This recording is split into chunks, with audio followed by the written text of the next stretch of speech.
Miss Mitchell was a dedicated fifth-grade teacher. Every day, she would walk into her classroom with a bright smile and say, "I love you all." But deep down, the students knew she didn't mean it, especially regarding Henry. Henry was different from the other children. He always wore dirty clothes and unpolished shoes, and his collar was stained. He never seemed to pay attention in class, always staring out the window, lost in his own world. Miss Mitchell couldn't stand him. Over time, her frustration turned into dislike, and she started to pick on him. As the school year progressed, Henry's grades fell. When the mid-year progress exams were held, he performed poorly. Miss Mitchell, already disheartened by his behavior, decided to write a harsh letter to his family, criticizing his character and lack of effort. For her, it felt like a relief to express her growing disdain for Henry.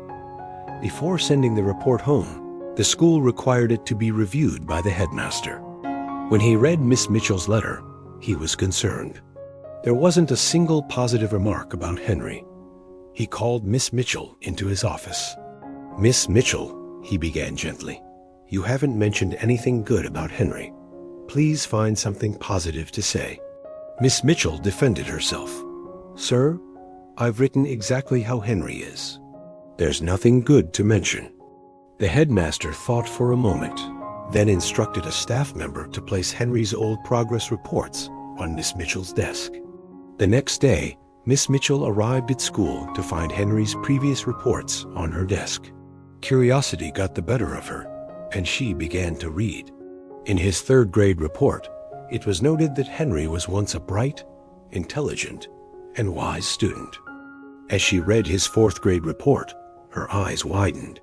It explained that Henry had become less attentive because his mother was diagnosed with cancer, which was in its final stage. The report ended with a note from the headmaster. "Henry's mother is no longer with us.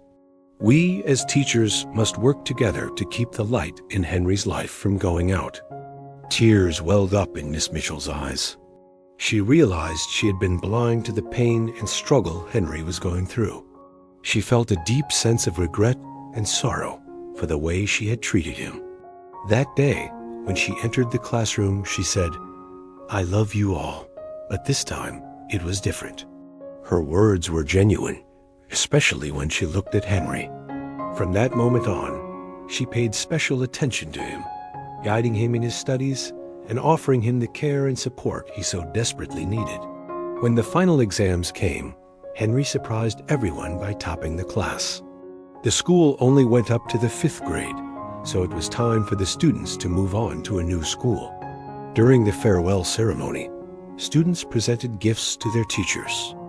Henry, too, brought a gift for Miss Mitchell, but it was unwrapped, and the other children snickered. Miss Mitchell opened the gift and found a small bottle of perfume and a bracelet.